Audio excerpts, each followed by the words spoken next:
aquesta petita broma, entre cometes, de posar de manifest el nostre himne que ens uneix a tots, el himno que nos une a todos, europeos, en actos como este. Que sepáis que no es habitual en esta casa utilizar la Oda a la Alegría, no es, creo que es la segunda vez que lo hemos hecho, pero nos parecía que era muy pertinente en un acto del color europeísta que tiene la sesión de hoy, nos parecía pertinente iniciarlo con este pequeño guiño a nuestro himno común. Permítanme, en primer lugar, que en nombre del Club de Roma y de la Fundación La Caixa les dé la bienvenida a todos ustedes, tanto a los clientes habituales de la casa, a los que conozco, reconozco y estimo, como a los nuevos, a los que no conozco y, en consecuencia, no reconozco y todavía no estimo, pero acabaré estimando. Si ustedes se portan bien y reinciden en venir, en todo caso que sepa que son bienvenidos a esta casa, que nos hace ilusión ampliar las personas con las que estemos en contacto gracias a estas iniciativas, y eso me da pie a que efectivamente agradezca a los organizadores y muy especialmente al Consulado de Bélgica en Barcelona. Creo que la objetivamente brillante iniciativa que tuvieron con motivo de la presidencia belga de la Unión Europea en este semestre, organizar este ciclo de conferencias que, como ustedes han visto, han tenido acceso al programa completo, es francamente estimulante en toda su diversidad. Bueno, gracias a los asistentes también por su presencia y gracias al ponente y a la moderadora que nos van a animar el acto en el que esperamos aprender mucho. Si me permite, por un par de observaciones, por la primera, que es obvia, que esto es un acto que tiene un marcado carácter europeísta. Si se fijan los organizadores, pues hay un poco de todo. El Consulado belga en Barcelona, el Club de Roma, que es una organización internacional a través de su oficina en Barcelona, la Fundación La Caixa, que es una de las primeras fundaciones filantrópicas del mundo, la Comisión Europea en Barcelona. Bueno, realmente es un acto europeísta por organizadores, por las personas que asisten, por el espíritu que desprende. Una segunda observación: Europa, desde mi punto de vista, todavía y desgraciadamente, porque todavía no somos un continente federal, Europa no es una potencia militar, y está claro cuando uno observa lo que ocurrió a partir de la guerra de Ucrania. No es una potencia diplomática, desgraciadamente también queda muy claro cuando los europeos y la Unión Europea no es capaz de parar la barbarie de Gaza. No somos una potencia diplomática. Sí somos, afortunadamente, una potencia reguladora. O sea, muchas de las cosas que Europa ha regulado a lo largo de su historia han acabado marcando carácter a nivel internacional. Y esto no es muy conocido, pero es muy importante. El único tema en el que realmente somos la primera potencia mundial es en regulación. Y no es ninguna frivolidad. Pues el hecho de que Europa, con sus 500 o 400, muchos habitantes, y creciendo, espero, regula, eso imprime carácter y acaba influyendo en todo el mundo. Entonces sí somos potencia reguladora. Es un poder blando, pero bueno, pues es poder al fin. Y finalmente, en un tema como el que hoy vamos a tratar, o el que hoy va a tratar nuestro ponente y moderadora, y como la revolución digital, se requieren dos cosas básicamente para poder abordarlo. Iba a decir como Dios manda, porque esta es una manera muy demasiado familiar de decirlo. Para poder abordarlo bien, se requieren dos cosas. Una, el poder regulatorio, y absolutamente lo tenemos a nuestro alcance y se está ejerciendo a lo largo del tiempo y muy recientemente se ha insistido en ello, como veremos.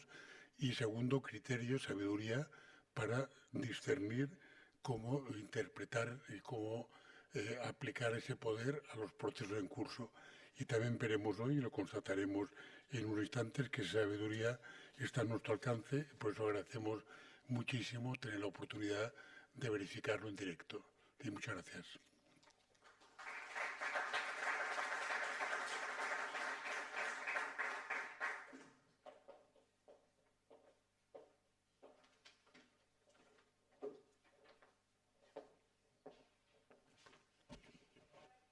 Estimado señor Lanaspa, representante de la Comisión Europea en Barcelona, miembros del cuerpo consular, señoras y señores, cher compatriot, waarde landgenoten, dear friends. És un honor i un plaer per al Consolat de Bèlgica a Barcelona poder saludar-vos i donar-vos la benvinguda en aquest magnífic lloc, el Palau Macaya de la Fundación La Caixa. Antes de empezar, unas palabras de agradecimiento por parte del cónsul de Bélgica, el honorable señor Pierre-Emmanuel Brusselmans, quien por motivos personales no ha podido estar aquí esta tarde con nosotros. Quisiera agradecer en particular a nuestros socios, la Fundación La Caixa, la Oficina de Barcelona del Club de Roma, el CIDOP Barcelona Center for International Affairs y la representación de la Comisión Europea en Barcelona. Gracias por su apoyo, sin el cual este ciclo de conferencias se habría quedado en el cajón de los buenos deseos. Agradezco también al ponente de esta tarde, el profesor Jan Eickhout, por haber aceptado nuestra invitación. Como saben, esta conferencia es la primera de un ciclo que hemos titulado Europe Talks, de 5 conferencias en total que organizaremos conjuntamente sobre temas de actualidad europea. En el marco de la presidencia belga, se celebrará cada mes una conferencia aquí en el Palau Macaya. Por tanto, les invito y les animo a participar también en los próximos encuentros de los Europe Talks. Sin más tardar, cedo la palabra a la moderadora, la señora Marta Galcerán, investigadora principal del programa de ciudades globales de CIDOP, quien introducirá el tema de hoy, Europa y la revolución digital, y presentará al mismo tiempo al profesor Jan Eickhout, el invitado de esta tarde. Muchas gracias.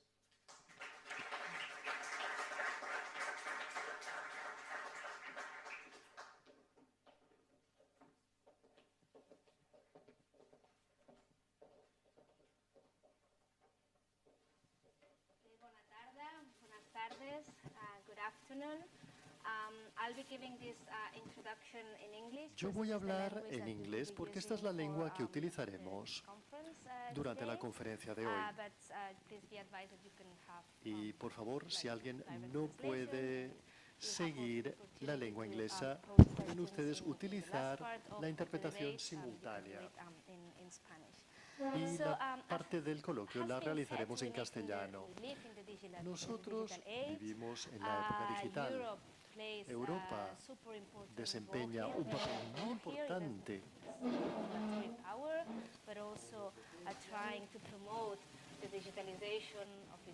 Intentamos promover el desarrollo de esta industria y de los distintos aspectos relativos a la sociedad. Pero en esta época digital, esta economía digital tiene algunas peculiaridades. La economía digital tiene toda una serie de implicaciones y efectos. Y será el doctor Eickhout quien nos lo explicará en su presentación. Estas grandes plataformas con un negocio bien desarrollado tienen dificultades, pero bueno, tienen menos dificultades para acumular datos de sus clientes, etc. El problema es que estas grandes empresas están ganando beneficios, más beneficios que nunca, pero esto no se traduce en beneficios para la sociedad. Y esto parece una paradoja, ¿verdad? Es decir, ¿cómo es posible que este progreso no se traduzca en un progreso general para la sociedad? Los salarios están estancados y vemos que cada vez que vamos al supermercado se produce, los precios están al alza. ¿Mejor ahora o no? ¿No? ¿Se oye un poco mejor? Vale. Bueno, necesitamos explicar esto. Y como buscamos explicaciones, hoy hemos querido tener con nosotros al doctor Jan Eickhout. que es un profesor de investigación y CREA en el Departamento de Economía y Empresa de la UB. Es un experto en la relación entre el poder del mercado y la macroeconomía, y también es el autor de un libro titulado La paradoja de los beneficios, cómo esto nos afectará en un futuro. Y esto lo vemos en el título de la ponencia. Tiene un doctorado de la London School of Economics. Ha trabajado en muchas universidades del mundo antes de aterrizar aquí en la UPF, en la Universidad Pompeu Fabra. Y su trabajo ha sido publicado y reconocido en muchos lugares tan importantes como el New York Times, Wall Street Journal, Financial Times, etc. Sin mayor preámbulo, quisiera llamar ahora al doctor Eckhout para que venga. Y le quisiera formular una pregunta específica. ¿Cuál es la paradoja de los beneficios, doctor Eckhout? Thank you, Marta. Muchas gracias. Gracias, Me han Marta. pedido hacerlo en inglés, el idioma que une a Bélgica, por lo tanto, a partir de ahora voy a dar la conferencia en inglés. Thank you everybody for Muchísimas gracias a coming. todos y a So todos this is por in haber the venido. A ver, context of esto forma Belgium parte del being contexto the, de la holding presidencia presidency of the belga European de la Unión Europea Union. durante este And semestre. I thought I'm going to talk about Y voy a something I do hablarles research on, but it's related to the un European tema Union, sobre which el is some cual of the he hecho una regulation investigación en relación a la Unión Europea. Y esto es algo a lo que el señor Lanaspa ha hecho referencia. Before I do so, let me Antes de hacerlo, try sin embargo, and permítanme ask you to think of the que following. les Suppose you pida have a que Movistar reflexionen account with sobre lo your siguiente. phone, and Piensen ustedes que tienen un contrato con wanna make a Movistar phone en call su to teléfono someone móvil who has a y Vodafone quieren account. hacer una llamada And telefónica a Movistar alguien says que no, tiene una not allowed. cuenta You can only con do that Vodafone. Y Movistar from dijese Movistar to no. Movistar. No, solamente puedes llamar de Movistar a And Movistar. Vodafone says you can only do it from Vodafone to Vodafone. Y You wanna los de do it Vodafone solo to pueden hacer de Belgium. In Vodafone a Belgium we Vodafone. have Movistar with B. En Bélgica, Even por one cierto, letter tenemos difference, you're not Movistar allowed to do con it from una Movistar to B. Movistar. Y lo podrías hacer solo de Movistar a Second, Movistar con B imagine alta. that the situation is Imagínense such que la whenever you situación go es and tal buy que in the center cuando of Barcelona, you go compras en and el centro de buy Barcelona, something in compras Corte Inglés en algo Plaza en el Cataluña Corte or Inglés en in Plaza Cataluña Desigual o en el o en FNAC, Desigual, and without realizing y 30% sin darte goes cuenta, el to 30% someone. You don't know who it is, se but le it va goes to a alguien. someone. No sabes a quién. 30% of El every 30% de thing that you cada buy, the price is compra que it's 10 realizas, euros, si 7% goes compras to the person algo who por sells it. valor de 10 euros,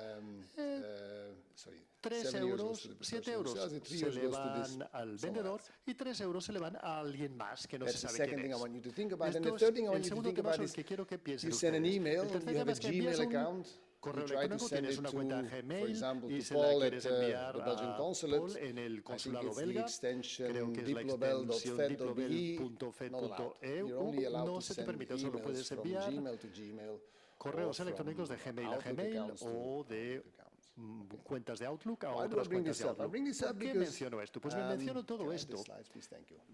I bring this up because we Menciono use a todo lot of esto porque technology. utilizamos Okay, if you look at here, I tecnología. have just a Si few of miramos the aquí things that we algunas de las use, cosas know, que and are utilizamos extremely y que son happy with. At least I am. extremadamente útiles. Yo estoy In the way that particularmente it muy contento en changes la our manera en lives, que in han the way cambiado that, nuestras vidas even y la manera en que 20, incluso 30 years hace ago, 20 o we 30 couldn't even años dream of ni many podíamos of these imaginarnos technologies. o I remember soñar starting with estas, Netflix digamos, when I was living in the tecnologías. United States, and they sent Netflix me empezó cuando yo vivía en first Estados CDs Unidos y and me then enviaron DVDs. los This was primeros by CDs mail, y and then, we DVDs did streaming, so por there was mail, por complete streaming. changes of how we do Esto things. implicó un cambio If radical in 1990 or en la even in manera en que 2000 you would tell consumimos. someone you hold something Y si in en your el año hand 80 le and it decías a tells you alguien que where you are, tendrías algo, un dispositivo en tu phone mano today, I mean, y that's what it que says. podías Not only that, it no tells you solamente where you can llamar, go. sino que te It tells you puede where- indicar a dónde If you told vas. someone Si le that, hubieses dicho you know, esto a alguien in 1990, en el you año would probably be 1990, declared seguramente te habrían crazy, no? enviado a un So we have manicomio. all these Pues bien, technology, all this tenemos todas technology estas which has completely tecnologías que changed our han lives, cambiado which radical y completamente I nuestras think vidas, without an lo cual exception has creo yo improved que our lives. sin It's not excepción ha just mejorado purely nuestra vida. technological. No I es mean, únicamente you una had a cuestión COVID vaccine tecnológica. there. La The vacuna del COVID vaccine was COVID, por developed in ejemplo, less than a fue week. desarrollada en It menos took a de una longer semana. Se time. necesitó de más tiempo. As Mr. Lanaspa said, Como el we had señor regulation Lanaspa to ha make dicho, sure that tenemos it was safe, but regulaciones it- y un poder the regulador para development, que fuese seguro, pero digamos el discovery of what desarrollo, el the descubrimiento vaccine had to be was de in less esa than a vacuna week. fue This en is menos de just una amazing semana y because esto es of simplemente all these increíble. technologies that we Y have. esto es gracias a toda la tecnología que Now, those tenemos a nuestro technologies alcance. are on top Pero of estas tecnologías, that in many en cases muchos casos, for free.